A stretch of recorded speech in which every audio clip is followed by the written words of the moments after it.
নজর রাখবো পরবর্তী সংবাদে। চাকুরির দাবিতে এই মুহূর্তে ময়দানে নামলো রাজ্যের বেকার যুবক যুবতীরা। তারই মধ্যে আজকে দেখা গেছে যে পুলিশ কনস্টেবল পদে ডেপুটেশন অতি শীঘ্রই তাদেরকে নিয়োগ করা হোক সেই নিয়ে তারা ডেপুটেশন দিয়েছেন এবং কনস্টেবল পদে সেই সঙ্গে ফায়ার সার্ভিস ও পুলিশ কনস্টেবল পদে ইন্টারভিউ দেওয়া বেকার যুবক যুবতীরা তারা ডেপুটেশন মিলিত হয়েছে রাজধানী আগরতলায়। তারা মিছিল সংগঠিত করেছে এবং একযোগে সামিল হয়েছে ডেপুটেশনে। কি রয়েছে তাদের বক্তব্য শুনুন।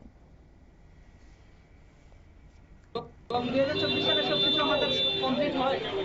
আজকে প্রায় ভাইবা কমপ্লিট হওয়ার প্রায় আজকে 3 মাস অতিক্রম করলো, আমাদের ফাইনাল মেরিট লিস্টটা দিচ্ছে না।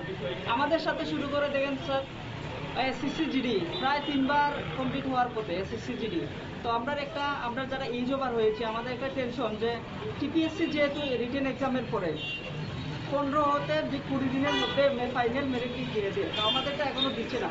তার জন্য আমরা আজকে চেয়ারম্যান স্যারের সাথে দেখা করব। আপনারা শুনলেন তাদের বক্তব্য, অর্থাৎ ফায়ার সার্ভিস এবং পুলিশ কনস্টেবল পদে তারা ইন্টারভিউ দিয়ে রেখেছে এবং সে সঙ্গে তাদের ভাইভা দেওয়ার 3 মাস অতিক্রান্ত হয়েছে, এখনো পর্যন্ত মেরিট লিস্ট বার করা হয়নি, যার কারণে আজকে বিক্ষোভে সামিল হয়েছে যুবক যুবতীরা। নিয়ে নিচ্ছে ছোট্ট একটি বিজ্ঞাপন বিরতির সঙ্গে থাকুন।